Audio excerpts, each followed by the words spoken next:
vlog. There's a tree in the house. That means Christmas is coming. Now this isn't a video I would normally do. I don't normally do videos like this when new stuff comes out. But something caught my eye on the weekend that I really like the look of, and so I wanted to talk about it. And it is this, the new Felt IAx triathlon bike. Now, if you already follow, you would have seen my video a few weeks ago about the price of bikes and how ridiculous and out of hand that's got. And so the reason this new bike from Felt caught my eye is because they were talking about changes they've made to improve the affordability. Now that is music to the ears of a triathlete. So I've had a bit of a dig into the specs on this, and I am actually really excited about what I see with this bike, and I'm going to talk about why. Unfortunately for me in New Zealand, it doesn't look like this bike is even available here. I've done a dealer search on the Felt website and there is nothing for New Zealand. So maybe one day I'll see one of these in the flesh, or next time I'm overseas, I'm gonna have to keep an eye out for one. But I'm gonna dive into it right now because I really like the look of what I'm seeing. Now, I've always been a fan of the Felt IA. I think it's a really cool looking bike. Now they're already running the Felt IA 2.0. A lot of their pros ride it, and it's based on that, it's a quick bike. Braden Curry, Daniela Reef, Matt Kerr, all rolling that bike. It looks super fast. I just personally don't love the look of it. I would prefer the IA. Now the IAx is here, which is based off the IA, but with some tweaks to make it more affordable. And it looks like the main one is around the fork design. So they've gone from, I guess what I'd call like an integrated fork nose cone to a more conventional fork. So a fork nose cone, you've sort of probably seen the same sort of thing on a Cervelo S5, whereas this is a more typical setup where the nose cone is part of the frame and the fork simply has a steerer tube that goes up inside the fork.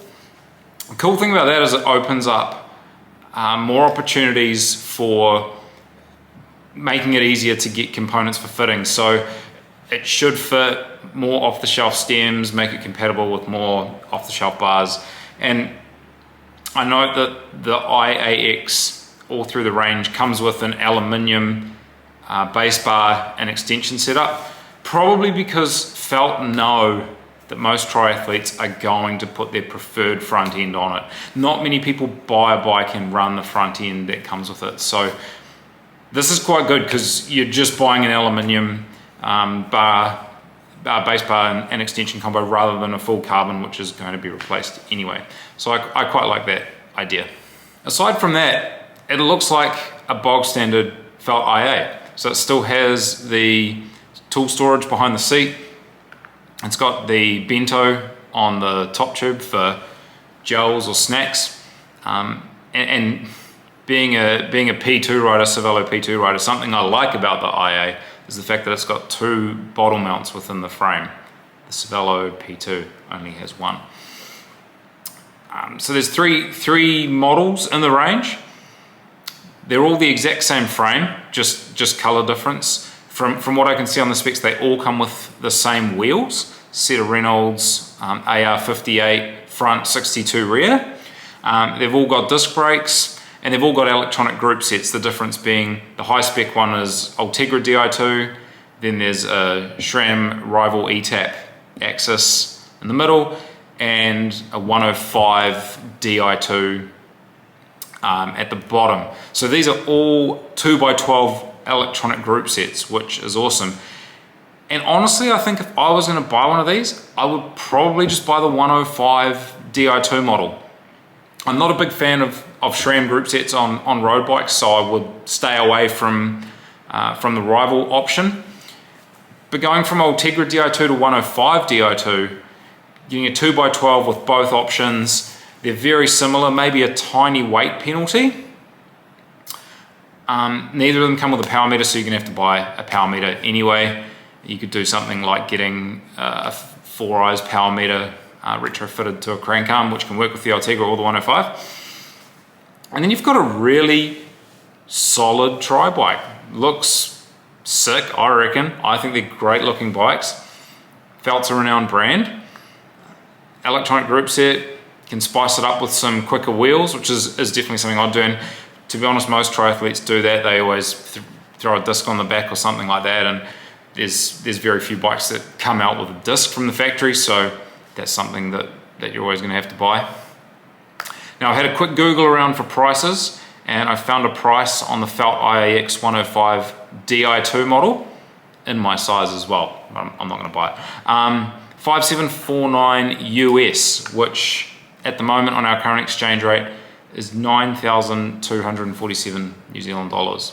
So if you watched my video on bike pricing a little while ago, if I had featured this bike in that video, it would be the cheapest by a decent margin. And for a tri bike, that is really good value, because high-end tri bikes with the extra carbon, deeper rims, aero bars, you know, shifters in multiple places, do tend to command a high price point. So this is a really, really well-priced bike. It jumped out at me. I love the fact that they've focused on affordability. Every other brand is making more and more expensive bikes. Obviously, the Felt IA is already a nicely optimized aero bike. They've got a really good package here, and now they've gone, how can we get this bike into the hands of more riders? And I think that is really awesome. So I hope I can see one of these in the flesh one day. I'd love to take one out for a spin. I'd love to own one if I could get my hands on it. But let me know in the comments what you think of this.